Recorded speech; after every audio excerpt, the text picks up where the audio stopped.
Welcome back to the show, everyone who doesn't love an amazing performance at Irvine Barclay Theater. They're celebrating their 35th season. That's incredible.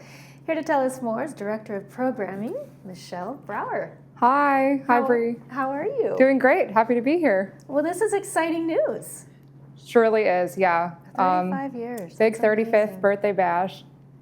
Wow. Do you know about the history of the theater? Was it a renovated space? Was it build to suit? How did it come about? Sure, happy to share. So in the 70s, community leaders in Irvine area wanted to create a performing arts space in our community. So the fundraising started long ago, and then in partnership with the city of Irvine and the community, they raised the funds to build the building. It was custom to that space. The University of California, Irvine extended the land to us on an extended land lease. And then construction started in the mid-'80s, and we opened our doors on September 30, 1990.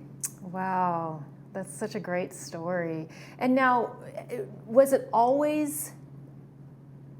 built to be used with the school in conjunction, or was it just a community theater? It was, from the onset, made to have a 3-part partnership. So in a lot of cases, there are university venues where it's exclusively used by that university, but our founders had the foresight and the vision to make it a 3-part partnership. So I work for Irvine Barclay Theater Operating Company, and we're the nonprofit that presents professional performing artists. We do about 50 shows a year.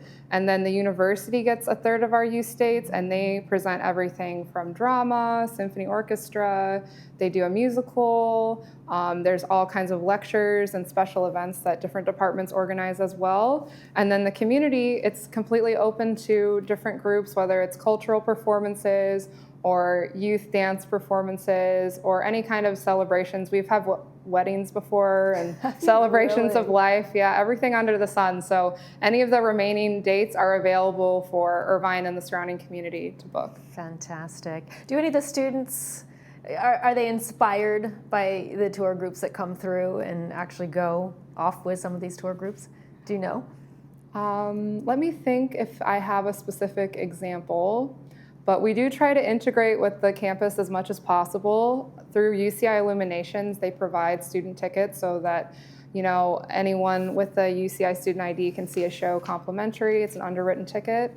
And kind of a fun connection, a broad connection, is that the artistic director for Limon Dance Company, who's coming on September 25, he is an alumnus of the dance MFA program. So he performed himself on the stage, finished his master's degree there, and now he's at the helm of one of the most prestigious modern dance companies in New York. Mm-hmm. That's fantastic and amazing. So the Barclay really draws in millions of people every year. The name of the audience, right? What do you think the draw is? What is so special about that little theater? So we do welcome thousands of visitors throughout the course of our season, and they're mostly arts omnivores. They appreciate all kinds of live events, and what makes us different and the experience unique is that it's very intimate. It's 750 seats. And the way the house is constructed, the stage really does feel close. Mm-hmm. There's no bad seat in the house. Sometimes folks do performances even acoustically. Like when Renee Fleming performed, she didn't use any kind of amplification. It was just her beautiful voice. Really? When Fran Leibowitz takes Q&As, the audience doesn't need to use a microphone. She can hear them ask the question directly. So you're very up close and personal to the action. And yeah, it's a really special place too to watch dance, because instead of being in a grand auditorium where you're at a great distance from the stage, you're really near the bodies in motion, and you can see the expressions and the athleticism of the companies. It's really very unique experience, personal experience. You're up close. That artistic detail you really gain a much better appreciation for. The first time I went was to see The Great Gatsby. Yes. And it was my first experience altogether. I quite frankly didn't even realize that the theater was there. And it was mind-blowing. I'm so glad you enjoyed it. Yeah. It was just, it does. It feels like you are almost on the stage. You were in the mix at the grand party yourself. Yeah, World Ballet Company did a fantastic production of The Great Gatsby, and just like the era, costumes, the 20s energy. It was really opulent and beautiful. So I'm glad you got to join us for that. Yeah, no, that was great. So what about any standout shows on the lineup for this season? My heart is with dance, so I'm very excited to see Pilabolus. They'll be with us in March of 2026. We also, by the time this airs, I think we're allowed to share, but Pink Martini, they're a really fun band, high energy music with They're an a 90s international band, flair. aren't they? Yeah, they're coming on March 11th, so that'll very be happy to have them fun. in our lineup. Big Bad Voodoo Daddy's always a hit. They're coming with their holiday show. Can't stay in your seat with that No, brand. not at all. And then I really do enjoy New York Gilbert and Sullivan Players. Their light opera, they're doing the Mikado also in the spring. So kind of something for everyone. Great variety of things. And yeah, a chance to see great performances up close and personal. Right, that's fantastic. Have you noticed with the audience, because it is such a small venue, and I'm sure that you get regulars coming, do they try to locate themselves in a different area of the theater to get a different type of experience?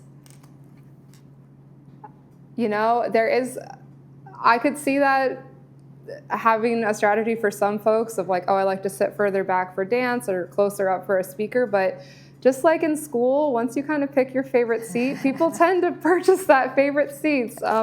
We have a build your own subscription, and there is kind of a connection with, oh, this is my favorite place to sit, here on the aisle or here in the center. And, you know, we even have the opportunity to name seats. So sometimes people love the seats so much that they donate to the theater and then have a plaque engraved to personalize their seat. So I can see why you ask if there's a strategy to sit in different places for different types of events, but I think we have that human tendency to gravitate to our favorite spot time after time. Sure. Yeah. So tell me about the subscription. What is that about? So many arts institutions have subscriptions where they do 8 different drama shows, and you subscribe and you have your same seat for each one. And we have such a wide variety of music and dance and global type of performances, like everything under the sun. So we know there's no one size fits all. So essentially, if you purchase your tickets in one transaction, we honor that with a discount. So there's kind of like a build your own series, since there's such a wide variety of things and we don't want to pigeonhole people into one specific genre. We do have subscriptions in jazz. We have 7 shows in our jazz series. And then dance, there's 5 events that fall into that category. And then also our Hawaiian series. There's a lot of Hawaiian music lovers in Southern California, and we'll have 4 performances in this coming season. But for for arts omnivores like the rest of us, you can just pick and choose your favorite ones. Really? Mm-hmm. Okay, so they don't have to buy in for the entire season. They No. can just, as you're saying, As long as subscribe. you pick 3 or more, we have a discount of 10%. Mm-hmm. Fantastic. Yeah. So if people wanted to get tickets, what's the best way to go about learning what shows are coming up, how they do purchase tickets, how they can purchase a subscription? Sure. So our website is thebarclay.org. You can follow us on social media. Our handle on all platforms is @Irvine Barclay. And then our friendly ticket office representatives, they're open 7 days a week. You can call our ticket office. It's 949-854-4646. And they'll be happy to talk through the season or answer any questions in further detail. Or people can even take a trip down to the theater and... Oh, absolutely, yeah. Our box box office is open, and there's folks on site 10 to 6, Fantastic. Monday through Friday, and noon to 4, Saturday and Sunday. So how did you get into this role, into this position? I'm one of those UCI student integration stories, I suppose. Really? Yeah, so I was at UCI, studied dance and art history, and as part of my coursework, we got to see the dance performances at the Barclay, and we got to see the whole season and write a paper about our thoughts and experiences, and we even got to go backstage, meet the company, talk to the directors, and I was very inspired, and I thought, wow, there's a whole world that supports the art. How do I get more involved with that? And I did an internship during my junior year.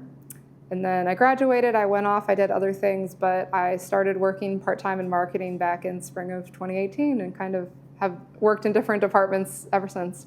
Fantastic. Yeah. Oh, that's fantastic, Michelle. Thank you so much for joining me. My pleasure. And My telling me all pleasure. about the theater. All for right, having folks, you know where to go get your tickets for the Irvine Barclay Theater. You're watching This Day on Village TV. We'll be back after these messages.